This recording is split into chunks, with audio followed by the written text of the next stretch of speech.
But now we're into the 9th edition of the T20 World Cup. We are looking at an IPL which has seen a record number of sixes, high scores and all of that. What kind of World Cup do you expect in 2 weeks' time? It's going to be in the US. We've seen a World Cup in the Caribbean. We saw a different World Cup in Australia a couple of years back.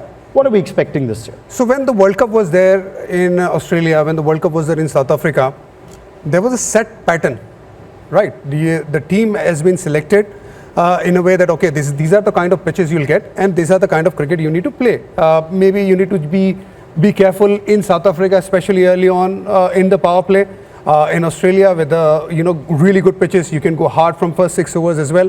But here in this World Cup, there'll be different pitches in West Indies, different pitches in America. Yes, there are those pitches you'll see in America which have a bit more bounce, especially those pitches which you get in Australia and in New Zealand as well.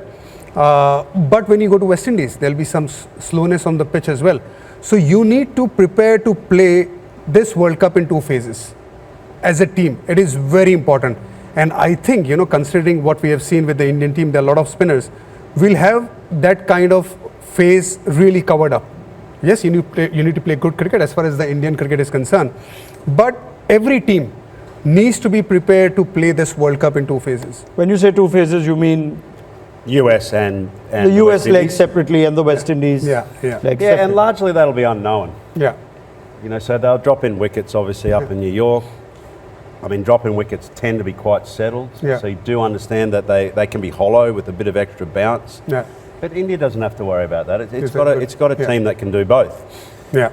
Australia, on the other hand, its great nemesis is going to be England, and in the group phases, that is.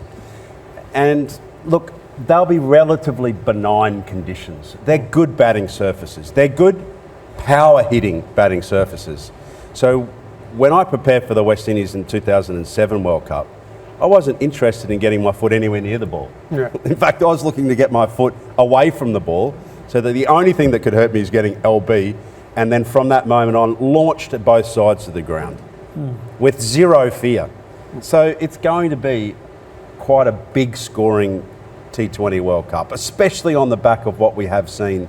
We cannot underestimate what IPL cricket does to advance the modern T20 game.